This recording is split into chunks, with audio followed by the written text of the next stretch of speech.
અમદાવાદની ખ્યાતિ હોસ્પિટલ કાંડને લઈને સૌથી મોટા અને મહત્વના સમાચાર મળી રહ્યા છે। આરોપી કાર્તિક પટેલની મિલકત ટાંચમાં લેવાની તૈયારી થઈ રહી છે। કાર્તિક પટેલ સરેન્ડર નહીં થાય તો મિલકત ટાંચમાં લેવામાં આવી શકે છે।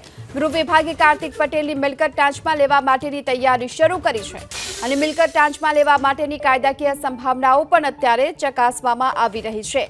ખ્યાતિ હોસ્પિટલ કાંડને લઈને સૌથી મોટા સમાચાર આરોપી કાર્તિક પટેલની મિલકતને ટાંચમાં લેવા માટેની તૈયારી થઈ રહી છે અને જો કાર્તિક પટેલ સરેન્ડર નહીં થાય તો મિલકત તેની ટાંચમાં લેવાઈ શકે છે। આ માટેની તૈયારી હાલ શરૂ થઈ ચૂકી છે।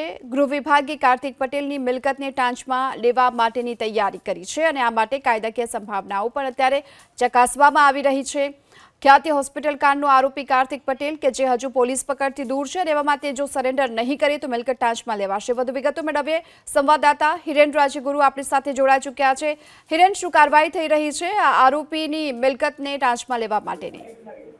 જો આ સમગ્ર ખ્યાતિ કાંડ છે એમાં કાર્તિક પટેલ અને અન્ય એક આરોપી હજી પોલીસ પકડમાં નથી આવ્યા। જ્યાં સુધી કાર્તિક પટેલની વાત છે તો કાર્તિક પટેલ વિદેશમાં છે અને તેમને પોલીસ સમક્ષ હાજર થવાનું છે કારણ કે તેનું આરોપીમાં નામ છે। જો એ પોલીસ સમક્ષ હાજર નહીં થાય તો તેની મિલકતો ટાંચમાં લેવાની પ્રક્રિયા ગૃહ વિભાગ દ્વારા શરૂ કરવામાં આવી છે।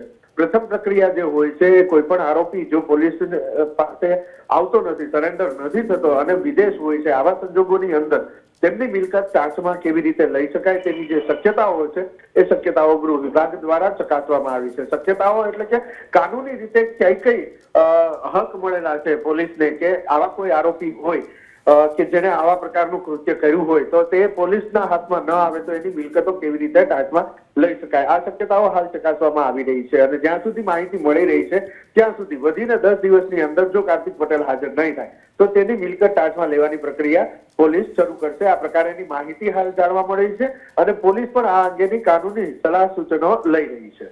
જી, તો ખ્યાતિ ગ્રુપના ચેરમેન કાર્તિક પટેલ કે જે હાલ પોલીસ પકડથી દૂર છે, વિદેશમાં હોવાની પણ માહિતી સામે આવી રહી છે, એવામાં જો તે સરેન્ડર નહીં કરે તો તેની મિલકતને ટાંચમાં લેવા માટેની પણ અત્યારે તૈયારી થઈ રહી છે।